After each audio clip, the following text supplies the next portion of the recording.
Hello everyone. Today is 14 October, Monday, Bankex and mid cap expiry. मेरा नाम है राठौर दर्शन और आप सभी लोगों का स्वागत है मार्केट एनालिसिस के वीडियो में, जिसपे आज हम डिस्कस करने वाले हैं कि मैंने आज कितने प्रॉफिट बनाया, राइट। कौन कौन से स्टॉक्स हैं जिसपे अभी हमें हमारी नजर बना के रखनी चाहिए, मार्केट ने क्यों आज टर्न अराउंड किया, मतलब इतनी ज्यादा मंदी की बातें चल रही थी, मार्केट ने क्यों सडनली एक अच्छा खासा पॉजिटिव मूवमेंटम दिखाया। तो सारी चीजों के बारे में इस वीडियो में बात करने वाले हैं। तो आई होप आपके पास टाइम होगा, और अगर टाइम नहीं है तो वीडियो को लाइक करके और सेव करके छोड़ दो। जब आपके पास टाइम हो तब मेरे वीडियोस देखा करो, बिकॉज मेरे वीडियोस यूजुअली लेंदी होते हैं और उस पर बहुत सारी डिटेल इंफॉर्मेशन में देता हूं। मैं fundamental as well as technical information भी आपको देने की ट्राई करता हूं। सेम एज वेल एज मैं सिस्टमैटिक ट्रेडिंग जो मैं खुद करता हूं, उसके साथ जो एल्गो ट्रेडिंग भी मैं करता हूं, उसके भी ग्लिम्स आपको मैं बताता हूं और सिखाता हूं कि कैसे आप सब लोग भी कर सकते हो। तो लेट्स स्टार्ट द वीडियो। अब देखो, सबसे पहले यूएस मार्केट से जो हमें हैंडओवर मिला था, जो ग्लोबल मार्केट से हैंडओवर मिला था, आप S&P 500 देख लो, नैस्डैक देख लो, डाउ जोन्स देख लो, नेके देख लो, यूके मार्केट्स देख लो, राइट। ये सारे मार्केट जो थे वो फ्राइडे के दिन बहुत अच्छी पॉजिटिव में बंद हुए थे, और आज मॉर्निंग में भी हमें जो थे वो एक पॉजिटिव ओपनिंग जो है वो मिली थी, बिकॉज ऑफ द एशिया जो पूरा मार्केट्स है वो ग्रीन में ओपन हुआ था। अब सबसे पहले यूएस मार्केट की बात कर लेते हैं। अब यहां पे जब आप यूएस मार्केट की बात करो तो रशिया और मतलब रशिया हो गया, फिर यूक्रेन हो गया, फिर लेबनान हो गया, इजराइल हो गया, ईरान हो गया, ये सबकी वॉर चल रही है। लेकिन यूएस मार्केट को कुछ फर्क नहीं पड़ रहा उससे, राइट। दूसरे जो कंट्रीज हैं उसके मार्केट्स के ऊपर कुछ ना कुछ इफेक्ट हो रही है, क्रूड ऑयल की प्राइसेस की वजह से, कुछ डेटा की वजह से, बट यूएस मार्केट्स के ऊपर कोई फर्क नहीं पड़ा। द रीजन इज दैट कि जो रेट कट होने वाला था वो 90% हो गया। कि हाँ, जो मिस्टर पॉवेल ने बोला था कि हम रेट कट करने वाले और बाकी के सारे जो न्यू रूल्स है वो इंप्लीमेंट करने वाले थे, वो उसने बोल दिया कि हाँ, हम अब आगे इस चीजों में काम करने वाले हैं और ये पॉसिबल है, 90% उसकी शक्यता है। दूसरी चीज, 5 नवंबर को इलेक्शन का ना रिजल्ट्स आने वाले हैं, और मे बी मेरे ख्याल से इलेक्शन स्टार्ट होने वाले हैं यूएस मार्केट्स में, जहां पे यूएस के न्यू प्रेसिडेंट जो हैं वो सिलेक्ट करे जाएंगे। और न्यू प्रेसिडेंट कौन बनेगा, उसकी मोस्ट प्रोबेबिलिटी, अभी जो प्रोबेबिलिटी लग रही है वो लग रही है कि मिस्टर डोनाल्ड ट्रंप जो है वो न्यू यूएस के प्रेसिडेंट बनेंगे। एंड दैट इज वाई जो है मार्केट एक अच्छा खासा पॉजिटिव रिएक्ट कर रही है। वहां की कंपनीज के जो रिजल्ट्स हैं वो भी बहुत अच्छे आ रहे हैं। जैसे बैंकिंग सेक्टर की आप बात करें तो बैंकिंग सेक्टर के भी अच्छे रिजल्ट्स आ रहे हैं। यहां पे मैं आपको एक चीज बताना चाहता हूं कि मैं पर्टिकुलरली ट्रेडिंग व्यू और दूसरे कोई चार्टिंग प्लेटफॉर्म इतना ज्यादा यूज नहीं करता, या आप सभी लोगों को सिंपल वे में समझा सकूं, दैट्स व्हाई अभी मैंने ट्रेडिंग व्यू जो है वो ओपन करा हुआ है। तो ये सारे रीजंस की वजह से अभी यूएस मार्केट जो है वो अच्छा खासा पॉजिटिव चल रहा है, और मतलब ऑल टाइम हाई नए बनाते ही जा रहा है। आप अगर यूएस मार्केट को देखो, S&P 500 देख लो, नैस्डैक देख लो, डाउ जोन्स देख लो। अब इसके चलते हुए हुआ क्या है कि एशिया जो मार्केट है वो भी पॉजिटिव में आ रहा है, एंड उसी की वजह से हमें भी आज जो है वो एक अच्छी खासी स्मॉल गैप अप आप बोल सकते हो वो हमें ओपनिंग देखने मिली। बट लेकिन एक बात की बात करेंगे, आज ऐसा तो क्या हो गया, 10 दिन से FIIs जो हैं वो बिकवाली कर रहे हैं। टोटल मैं आपको बात बताऊं तो करीबन 69,000 करोड़ की सेलिंग करी है FIIs ने। और उसके सामने आप 1 सेकंड का पॉज लो और मुझे बताओ कि DIIs ने कितना बाय करा होगा। DIIs ने उसके सामने 71,000 करोड़ की बाइंग करी, बट स्टिल जब जितनी बाइंग करी उतनी सेलिंग हुई, तो मार्केट गिरा क्यों? तो यहां पे कुछ रिटेलर्स भी हैं जिसने अपने पोर्टफोलियो में से एग्जिट लिया हुआ है, जो एमेच्योर प्लेयर्स हैं जिसने पोजीशंस अपनी एग्जिट करी हुई, एंड दैट्स व्हाई मार्केट में हमें जो है वो 8% की करेक्शन देखने मिल रही है। अब आप देखो, निफ्टी और बैंक निफ्टी की बात करो तो फ्राइडे वीडियो में मैंने आपको क्लियरली एक्सप्लेन किया था कि हम अब हमारे लिए भी मार्केट थोड़ा सा जो है वो साइडवेज है। अगर आप बैंक निफ्टी की भी बात करो तो हमने ये देखा था कि ये जो लेवल है, राइट, 51,671, अगर इसके ऊपर मार्केट जाता है तो यहां से और ज्यादा पॉजिटिव होने की संभावना है। बट आप सभी लोगों के लिए एक क्लियर, अब लेट्स से मैं ये बोल सकता हूं कि जब मार्केट कोई बोलेगा कि ये वापस रिकवरी कैसे हो जाएगी और वापस कैसे अपने ऑल टाइम हाई को टच करेगा, तो जब भी ये अपना 52 वीक 50 2500 का जो लेवल है वो ब्रेक करता है तो उसके बाद जो हमें ये जो उसका ऑल टाइम हाई है बैंक निफ्टी का वो देखने मिलेगा। अब उसके बारे में भी बात करें, बट आज मार्केट ने टर्न अराउंड क्यों करा, उसके पीछे का रीजन क्या है? देखो, 2-3 रीजन है, आप थोड़ा ध्यान से समझना और उसके बाद हम प्राइस एक्शन के ऊपर भी जाएंगे। अभी मैं थोड़ा और आपको डिटेल में भी टेक्निकल एनालिसिस थोड़ा बताऊंगा जो मैं पर्सनली यूज करता हूं।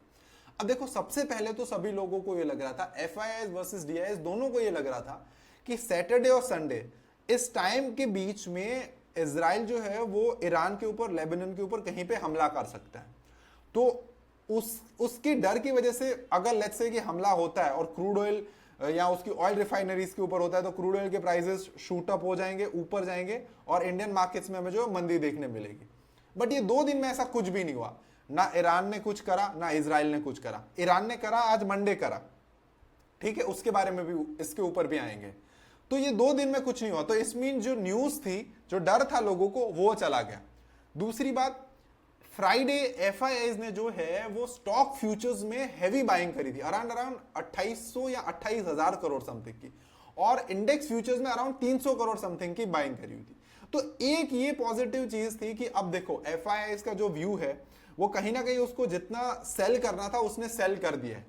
अब वो सेल करने का रीजन आपको ऑलरेडी पता था कि रेगुलेशन में चेंज आ गया, वॉर चल रही थी, सेंटिमेंट्स अच्छे नहीं थे और ऑलरेडी हम ओवरबॉट जोन के ऊपर थे और चाइना सिंड्रोम हो गया था। तो ये सारे रीजन थे, राइट। अब ये सारे रीजन हट गए, वो सारी न्यूज जो थी वो मार्केट ने ऑलरेडी डिस्काउंट कर दी, प्राइस ऑलरेडी डिस्काउंट हो गया, प्राइस 8% वहां से करेक्ट भी कर दिया, एफआईआईएस ने बेच भी दिया, डीआईएस ने खरीद भी दिया, रिटेलर्स ने भी कुछ ने बेच दिया। अब यहां से क्या हो सकता है? देखो एफआईआईएस कितने स्मार्ट है, मैंने आपको पहले ही बताया था कि अब आपको जो है वो थोड़ा स्टॉक स्पेसिफिक होना चाहिए, क्योंकि यहां से एक चीज और हो सकती है कि स्टॉक्स फ्यूचर्स में जो है वो बाइंग आ सकती है। मैंने आपको ये थर्सडे से बोलता हुआ आ रहा हूं, क्योंकि अभी अच्छे अच्छे स्टॉक्स जिसके रिजल्ट्स अच्छे आने वाले हैं, राइट, वो अभी कम प्राइसेस के ऊपर मिल रहे हैं। तो ऑब्वियसली बिकॉज एफआईआईएस का तो मतलब ये, उसका कोई मतलब नहीं कि इंडिया ग्रोथ करे या निफ्टी ग्रोथ करनी चाहिए, उसका ग्रोथ ये कि उसके पैसे कहां पे बनेंगे। उसे अगर दिखता है कि XYZ स्टॉक में मेरे पैसे बन रहे हैं, वो वहां पे इन्वेस्ट करेंगे, XYZ कंट्री में मेरे पैसे बन रहे हैं, वो वहां पे इन्वेस्ट करेंगे।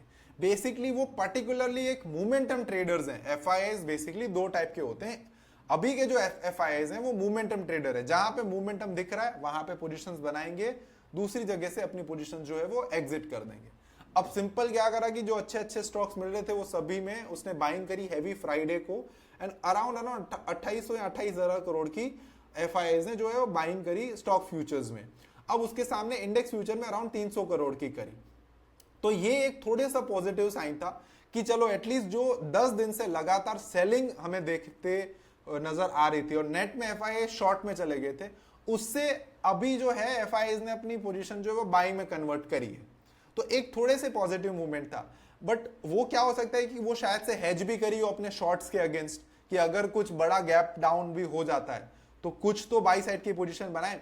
Because see, as a fund house मुझे ये पता है कि हम इस तरीके से चलते हैं कि हमारे पास अगर 100 करोड़ है तो हम हमारे सारे सिस्टम्स भी अगर सेल सिग्नल्स देते हैं या हमारी सेल पोजीशन होती है तो हम कुछ ना कुछ फिर भी बफर लेके चलते हैं जो बाई साइड के बनाए, राइट, ताकि हमारा रिस्क जो है वो मैनेज हो जाए। क्या पता अगर 10% का सीधा मार्केट जो ऊपर गैप अप हो गया तो ताकि हमारी जो 20% जो पोजीशन है वो हमें एटलीस्ट बचा तो दे, थोड़ा बहुत तो हमारा लॉस कवर कर दे, रादर देन कि हम अपने सारी बेट्स जो है वो किसी एक ही डायरेक्शन के ऊपर लगाएं। तो ये भी हो सकता है, बट ये सारी न्यूज जो थी वो ऑलरेडी प्राइस ने डिस्काउंट कर दी थी। एंड अभी जो पॉजिटिव न्यूज आई इंडिया के ऊपर, दैट इज कि जो टैक्स कलेक्शन था, जो हम मतलब एडवांस टैक्स कलेक्ट करते थे, उसका नंबर अभी जो है 11.26 लाख करोड़ का आ गया। तो ये एक पॉजिटिव साइन है, मतलब इतना इससे पहले कभी कलेक्ट हुआ नहीं है। तो one of the best positive reason for India, और अच्छी बात है क्योंकि जितना टैक्स हमारे पास आएगा, जितने लोग टैक्स पे करेंगे, उतना ही गवर्नमेंट के पास सफिशिएंट फंड होगा। जितना गवर्नमेंट के पास सफिशिएंट फंड है उतना ही उचित अच्छी तरीके से वो जो दूसरे सेक्टर्स हैं जहां पे ग्रोथ होने वाली है, इंफ्रास्ट्रक्चर्स हो गया, आईटी हो गया, उतना ही गवर्नमेंट जो है वो वहां पे ग्रांट देंगी या वहां पे जो है वो अपने पैसे इन्वेस्ट करेगी। तो एक ये तो पॉजिटिव न्यूज है। सेकंड, इंडियन मार्केट्स ने रिएक्शन नहीं दिया था कि सितंबर एंड का जो डेटा आया था, राइट, कि उस पे 26,000 करोड़ की म्यूचुअल फंड्स, जो मतलब ऑल टाइम आप लाइफ हाई बोल सकते हो, कि अभी तक में, अभी मतलब इतने सालों में पहली बार ऐसा हुआ था कि 26,000 करोड़ की एसआईपी हुई, मतलब म्यूचुअल फंड्स में पैसे आए 26,000 करोड़। तो उस न्यूज के ऊपर रिएक्ट नहीं दिया। तो ये दो बेसिकली मेन पॉजिटिव न्यूज थी जिसके ऊपर मार्केट ने मंडे रिएक्ट दिया, बिकॉज जो ऐसा लग रहा था कि सैटरडे संडे अगर कुछ हो सकता है, वो नहीं हुआ, इसकी वजह से मार्केट ने रिएक्शन यहां पे दे दिया हमें मंडे।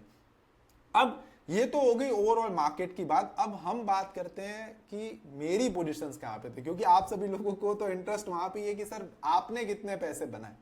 तो देखो मैं आपको सीधा सीधा बताता हूं, मैंने बाय करा था 51,955 से, मतलब मैंने 51,951 की लिमिट लगाई थी, और मतलब ये दोनों ट्रिगर प्राइस और प्राइस लगाया था। वहां पे मुझे थोड़ी सी स्लिपेज आई, तो 51,955 पे जो है वो मेरा बैंक निफ्टी में बाई साइड की पोजीशंस का ऑर्डर ट्रिगर हो गया। अब कहां पे हुआ वो भी मैं आपको बताता हूं, और थोड़ा इसके पीछे का रीजन भी आपके साथ शेयर करता हूं, ताकि आपको और ज्यादा समझने में जो है वो मजा आए। एंड अगर आप मेरे वीडियोस को पसंद करते हो, लाइक करते हो, तो प्लीज चैनल को सब्सक्राइब कर लेना, बिकॉज मेरे बहुत सारे व्यूअर्स ऐसे हैं जिसने चैनल सब्सक्राइब नहीं करी हो। और प्लीज लाइक करते रहो और कमेंट्स करते रहो, मुझे आपके कमेंट्स बहुत अच्छे लगते हैं। अब देखो यहाँ पे मेरी जो है वो बाइंग हुई है। अब देखो यहाँ पे रीजन क्या है मैं आपको बताता हूं। देखो ये एक मोस्ट क्रूशियल जोन था कि जहां से लास्ट में मतलब बहुत ज्यादा सेलिंग आ गई थी, राइट। अब ये हुआ था कि पहले एक बार रीटेस्ट हुआ, फिर सेकेंड बार भी हुआ, तो मोस्ट ऑफ द टाइम क्या होता है कि थर्ड बार अगर रिजेक्ट होता है, राइट, तो फोर्थ बार जो है वो हमें एक अच्छा खासा वहां से जो है वो मोमेंटम मिलने की चांसेस ज्यादा होते हैं। बट थर्ड अटेम्प्ट में हमने क्या करा कि यहाँ पे हमारी एक बाई साइड की पोजीशन बनाई, दैट इज 51,955 से।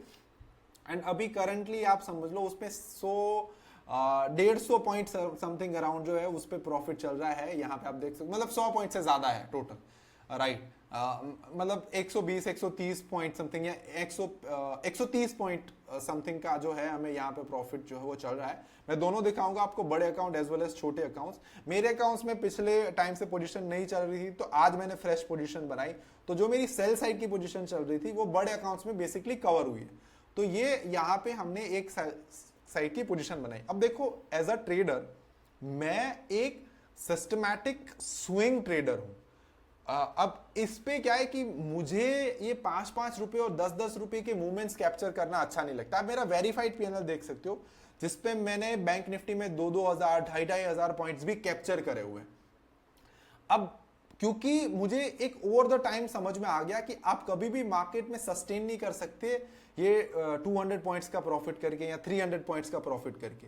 और अगर आप एक इंट्राडे ट्रेडर भी हो तो भी आप मार्केट को ये फोर्स नहीं कर सकते कि आज मार्केट को 200 पॉइंट चलना ही चलना, बिकॉज आपका प्रॉफिट तो तभी होगा अब अगर आप एक डायरेक्शनल ट्रेडर हो। तो कि आप मार्केट को फोर्स करोगे या तो आप कोई अननेसेसरी एक मूवमेंट कैप्चर करने की ट्राई करोगे। और सेम टाइम पे मुझे हैवी क्वांटिटी में ट्रेड भी नहीं करना था, क्योंकि ब्रोकरेज और चार्जेस ज्यादा हो जाते थे। तो मैंने बहुत सालों के बाद ये सीखा था कि आपके ट्रेड्स कम से कम होने चाहिए, आप कम से कम क्वांटिटी से ट्रेड करो, ताकि जो लॉस भी होए वो आप बेयर कर पाओ। उसके बाद आपको बड़े से बड़ा ट्रेंड जो है वो कैप्चर करना है, बिकॉज बड़े पैसे तभी बनेंगे जब आप बड़ा ट्रेंड को जो है वो कैप्चर करोगे। तो ये 3 पॉलिसीज के हिसाब से मैं चलता हूं, और एक मैं रूल्स फॉलो करता हूं कि जहां पे सभी लोगों को ये लग रहा है कि मार्केट अब और ज्यादा नीचे गिरेगा, वहां से ही मार्केट रिवर्स करेगा। जहां पे सभी लोगों को ये लगेगा कि मार्केट यहां से और ऊपर जाएगा, वहां से ही मार्केट जो वो गिरेगा। आप सिंपल आप यहां पे बैंक निफ्टी कोई किसी का भी एग्जांपल ले सकते हो। इस पॉइंट ऑफ टाइम पे सभी को ये लग रहा था कि मार्केट यहां से 55,000 56,000 तक जाएगा, वहां से नीचे आया। इस पॉइंट ऑफ टाइम पे सभी लोगों को ये लग रहा था कि मार्केट जो है वो एक ब्रेक डाउन देगा एंड और नीचे जाएगा यहां से, राइट, या फिर कम से कम ये 50,600 का लेवल तो जो है वो टच करेगा। तो FIIs ऑलवेज रिवर्स साइकोलॉजी के ऊपर काम करते हैं। आपको बेसिकली ये देखना है कि मार्केट में भी किस चीज की बात हो रही है। क्या सभी लोग एक चीज के बारे में सोच रहे हैं? क्या सभी लोग एक ही डायरेक्शन में सोच रहे हैं? क्योंकि आप देखो जब ये सेलिंग भी हुई थी ना, तो इसमें सबसे ज्यादा बाइंग किसने करी थी? रिटेलर्स ने। और जब ये मार्केट गिर भी रहा था तो सबसे ज्यादा जिसने बाय करा था वो बेच कौन रहे थे? वो भी रिटेलर्स थे। तो लास्ट में कुछ भी हो जाए, बिकॉज रिटेलर्स के पास वो टूल्स नहीं है, वो स्ट्रैटेजीज नहीं है, वो सिस्टम्स नहीं है, तो रिटेलर्स का लॉस होना है। मैं आपको ब्रूटल ऑनेस्ट ट्रूथ अगर बताऊं तो, क्योंकि आपके पास वो इक्विपमेंट नहीं है जो आपको बेसिकली चाहिए ट्रेडिंग करने के लिए। आप अभी भी वो पुराने पैतरे आजमा रहे हो कि वही टेक्निकल एनालिसिस देख लेते हो, वही कैंडलस्टिक्स देख लेते हो, तो आपको थोड़ा एडवांस सीखने की जरूरत है। आप वही अभी यूट्यूब वीडियो देख रहे हो किसी के कि कोई ट्रेंड लाइन मार्क कर रहा है, कोई कुछ मार्क कर रहा है, और जिससे आप सोच रहे हो कि अब ये सारी चीजें आपको प्रॉफिटेबल बनाएगी, बट असलियत में ये सारी चीजें मैंने ट्राई कर ली है, इससे कुछ नहीं होता लॉस के अलावा। बट अगर आपको डिटेल में किसी चीज के ऊपर वीडियोस चाहिए कि तो कमेंट सेक्शन में जरूर बताना। मैं अभी क्या करूंगा कि मेरे एक 100 वीडियो की ये सीरीज के बाद मैं अगेन नेक्स्ट 100 वीडियोस सिर्फ लर्निंग के ऊपर लाने वाला हूं, तो इसीलिए मैं बोल रहा हूं चैनल को जरूर सब्सक्राइब कर लेना। और हम 100 करोड़ से ट्रेड करते हैं। मेरी कंपनी का नाम मल्टीफाई है, मेरा नाम दर्शन राठौड़ है। आप गूगल में या यूट्यूब में मेरे इंटरव्यूज, पॉडकास्ट और सारी चीजें देख सकते हो, multyfi.com। अब हम यहाँ पे इतना प्रॉफिट चल रहा है अभी, अब हमारे बड़े अकाउंट्स पे जाते हैं और वहां पे देखते हैं। सी वहां पे लॉस होगा, द रीजन इज दैट, मैं आपको बता देता हूं, क्योंकि ऑलरेडी हमारी प्रीवियस पोजीशन थी, तो यहाँ पे अराउंड हमें 10 लाख रुपीस का जो वो लॉस चल रहा है, बट यू ऑलरेडी नो कि it is not the real loss. तो मैं यहाँ पे आपको दिखा देता हूँ कि हमारा रियल लॉस अभी कितना चल रहा है। मैं यहाँ पे आपके सामने जो है वो शीट ओपन कर देता हूँ, बिकॉज ये अकाउंट्स में क्या होता है कि कल की क्लोजिंग से हमें जो है वो दिखाता है कि कल की क्लोजिंग से आज हमारा पीएनएल कितना बना। बट मैं यहाँ पे आपको रियल फ्यूचर ट्रेड्स के जो है वो दिखा देता हूँ। तो यहाँ पे आप समझ लो बैंक निफ्टी में हमने 5 लाख रुपीस का लॉस बुक किया, एंड निफ्टी फ्यूचर्स में हमारा अभी करंट जो लॉस चल रहा है that is 2 lakh rupees, right. और बैंक निफ्टी फ्यूचर्स में हमारी बाई साइड की पोजीशन चल रही है और निफ्टी फ्यूचर्स में हमारी सेल साइड की पोजीशन चल रही है। तो मेरा बेसिकली कंप्लीटली हेज पोजीशन है, तो कल कुछ भी हो जाता है तो मुझे इतना फर्क नहीं पड़ेगा, बिकॉज एक साइड मेरा सेल है, एक साइड मेरा बाय पोजीशन रनिंग है। तो अभी टोटल अराउंड 5 मतलब 6 7 8, तो मतलब अराउंड 8 लाख रुपीज समथिंग का जो है वो यहाँ पे लॉस चल रहा है। अब आज एक बहुत अच्छी चीज हुई, आज मैं देख रहा था कि बहुत सारे लोगों के बैंकेक्स एंड मिड कैप में लॉस हुए, बट मेरे यहाँ पे आप पोजीशन देख सकते हो, टोटल देखो 31 या समथिंग पोजीशंस चलती है यहाँ पे। तो ये टाइम के ऊपर जो है वो स्ट्रैडल्स होते हैं, बट ये बहुत बेसिकली सिंपल स्ट्रैटेजी है। बट क्या है कि पोर्टफोलियो डाइवर्सिफाइड करने के लिए हमें एक ऐसी सिंपल स्ट्रैटेजी भी चलानी पड़ती है, ताकि ऐसा ना हो जाए कि आप बहुत एडवांस स्ट्रैटेजी चला रहे हो और एक सिंपल स्ट्रैटेजी में पैसे नहीं डाल रहे। तो इसमें बेसिकली 5 करोड़ जो है वो इन्वेस्टेड है, और ये हम बंद करने वाले हैं बिकॉज एक्सपायरी ट्रेडिंग जो है वो कंप्लीटली बंद हो गया है। यहाँ पे मैं आपको दिखा देता हूँ मेरा प्रीवियस इस पे लॉस प्रॉफिट कितना है। यहाँ पे आप देख सकते हो इंक्लूड टैक्स एंड ब्रोकरेजेस हमारा 4,78,000 मतलब सॉरी 4,78,000 रुपीज का भी करंट लॉस है। बट यहाँ पे आज का प्रॉफिट जैसे ही जुड़ जाएगा तो अराउंड ये हो जाएगा 4 लाख समथिंग, और वो हम आगे के 15 डेज में कवर करके स्ट्रैटेजी को बंद कर देंगे, बिकॉज एक्सपायरी ट्रेडिंग अब नहीं होने वाला और न्यू किसी स्ट्रैटेजी के ऊपर काम करेंगे।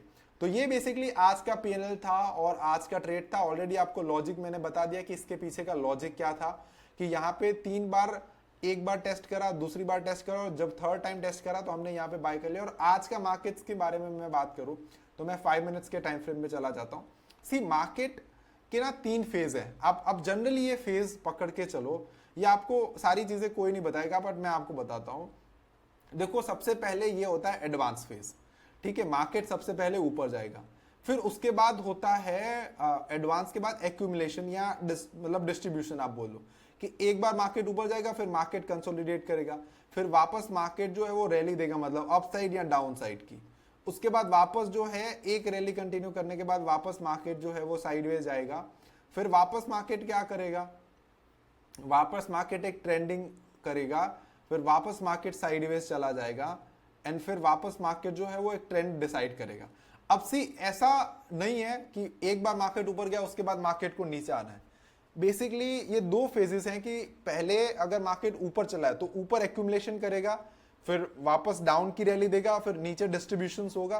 तो ये 3-4 फेज हैं मार्केट्स के, कि ये इसे बोलते हैं रैली, मतलब अपसाइड की रैली। उसके बाद एक्यूमुलेशन ऑन द अपसाइड, मतलब अगर एफआईएस को नीचे भी डाउन पोजीशन अपनी ले जानी है तो उससे पहले तो इतने सेलर्स चाहिए ना कि जिसको वो बेच सके अपनी पोजीशन, क्योंकि वो देखो इजीली एंटर भी नहीं कर सकते, इजीली एग्जिट भी नहीं कर सकते, बिकॉज वो 10,000 20,000 से तो कर नहीं रहे, 1 लाख 2 लाख करोड़ से कर रहे हैं, तो उसको पहले से अपनी पोजीशंस बनानी पड़ेगी। तो ये 3 चीजें आपको सीखनी कि मार्केट ये फेज में चलता है। आप कहीं पे भी देख लो, यही फेज में जो है वो मार्केट चलेगा, एक रैली, फिर उसके बाद साइडवेज, फिर से रैली और उसके बाद साइडवेज। ऐसा जरूरी नहीं है कि रैली देने के बाद, साइडवेज होने के बाद मार्केट नीचे ही जाए, शायद से साइडवेज होने के बाद अपसाइड की रैली भी कंटिन्यू करे। तो जब मार्केट पॉज लेता है तो इसका मतलब ये कि वहां पे एक्यूमुलेट या डिस्ट्रीब्यूशन हो रहा है, या तो यहां से मार्केट जो है वो ऊपर साइड जा सकता है या नीचे की साइड जा रहा है, बिकॉज वहां पे जो है वो वॉल्यूम एंड पोजीशंस जो है वो बिल्डअप हो रही है।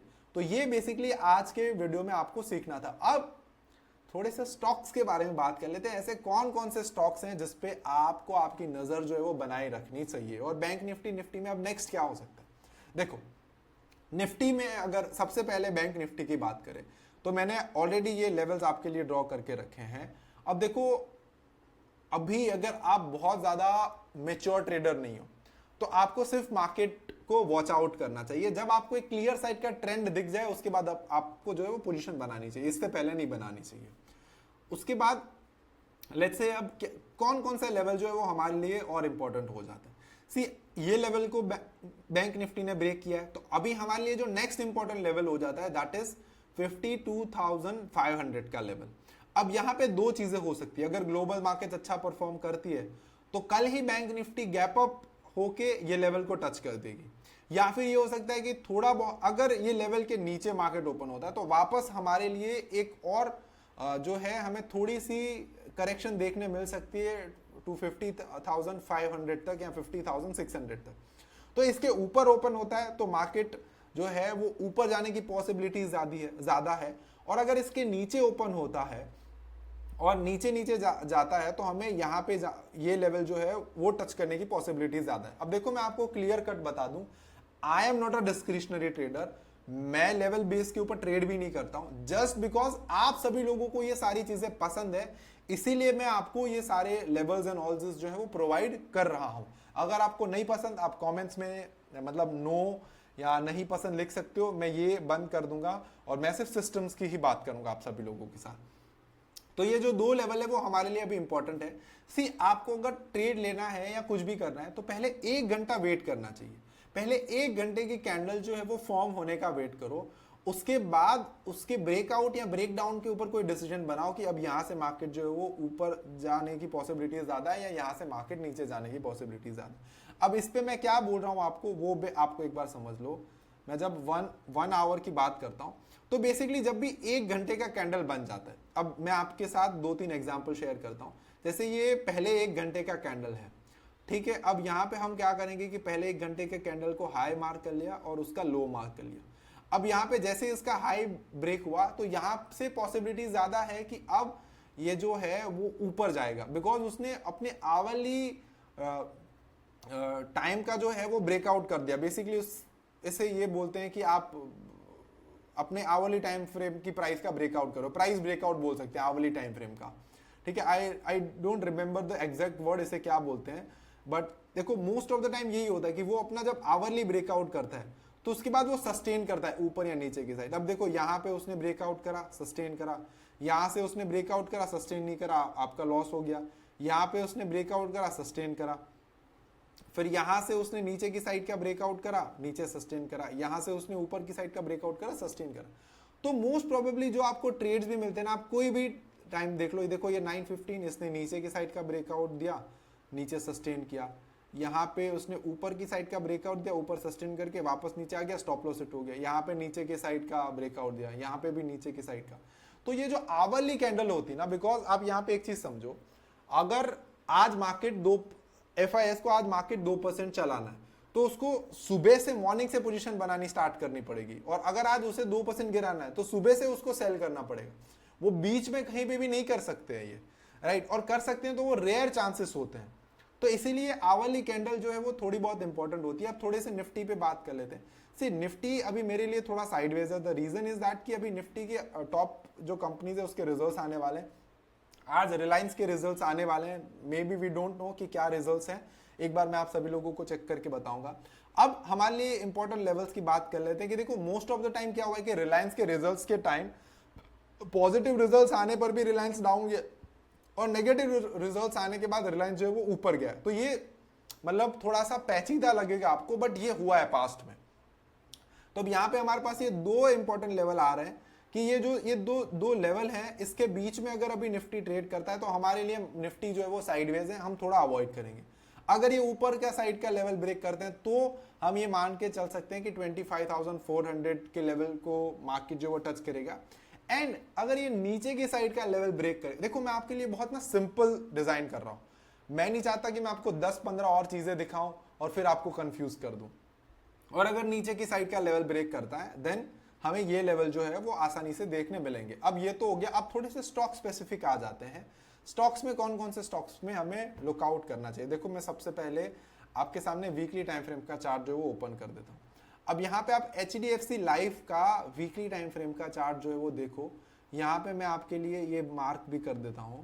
अब देखो ब्रेकआउट अगर सीधे सीधे हो जाए तो that is not the good breakout. अगर ब्रेकआउट के पास जो है वो ये सस्टेन करे और कंसोलिडेट करे तो फिर हमें एक अच्छा खासा ब्रेकआउट देखने मिल सकता है। तो HDFC लाइफ साइंस जो है इस पे मैं कब एंट्री करूंगा वो मैं आपको बता देता हूं। सी मेरा जो स्टॉप लॉस रहने वाला है दैट इज 692 मतलब 692 एंड जो इस पे मेरा टारगेट रहने वाला है दैट इज 850 और 900। ठीक है, तो ये बेसिकली मेरा स्टॉप लॉस एंड टारगेट है। आपको सिर्फ ये वॉच करना है, देखना है कि मेरे एनालिसिस के अकॉर्डिंग ये वर्क कर रहा है कि नहीं कर रहा। सेम आप HDFC बैंक की बात करो तो HDFC बैंक भी एक बार गिरने के बाद सिर्फ निफ्टी 8% गिरा था, बट इस पे इतना ज्यादा कुछ हमें जो है वो देखने नहीं मिला। तो अब हम क्या करेंगे कि जब भी 1722 का लेवल ब्रेक करेगा तो हमारा जो नेक्स्ट इस पे टारगेट है दैट इज 1900 रुपीज और 2000 रुपीज। इसके साथ हमारा जो स्टॉप लॉस होगा दैट इज 1600 रुपीज।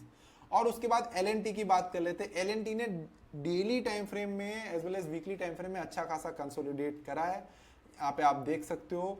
बेसिकली मैं ये देखता हूँ कि इसे बेसिकली वॉलेटिलिटी कॉन्ट्रैक्शन बोलते हैं, बट इसको मैं किसी और वीडियो में आपको समझाऊंगा। तो यहाँ पे ये सस्टेन कर रहा है और बार बार यहाँ से रिजेक्ट हो रहा है और ऊपर से रिजेक्शन आ रही है और नीचे से बाइंग आ रही है। तो जब भी ये 3839 का लेवल ब्रेक करता है तो मेरे लिए इसका नेक्स्ट टारगेट हो जाएगा दैट इज 4200। सेम टाइम पे जब आप DLF की बात करो तो DLF भी अभी फंडामेंटल्स भी देखो एज वेल एज टेक्निकल भी देखो, LNT एंड DLF दोनों के, तो वो बहुत अच्छे हैं। मैंने ऑलरेडी चेक कर लिया है, आप खुद मार्केटस्मिथ या scanner.com के ऊपर जाके चेक कर सकते हो। अब यहाँ पे देखो क्या हुआ था, ये उसने ब्रेकआउट देके ऊपर गया था, जस्ट बिकॉज मार्केट गिरा था इसलिए वो वापस आ गया, बट फिर से इसमें बाइंग आ गई और फिर से अपने ब्रेकआउट लेवल के पास आ गया।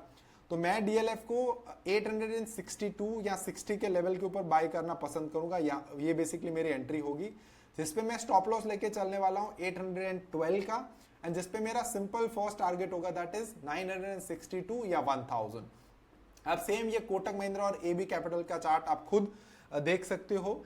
आई होप आपको वीडियोस पसंद आ रही होगी, आपको कुछ ना कुछ सीखने और समझने मिल रहा होगा। आई नो वीडियो बहुत लेंदी बन रही है बट भरपूर नॉलेज से भरपूर है।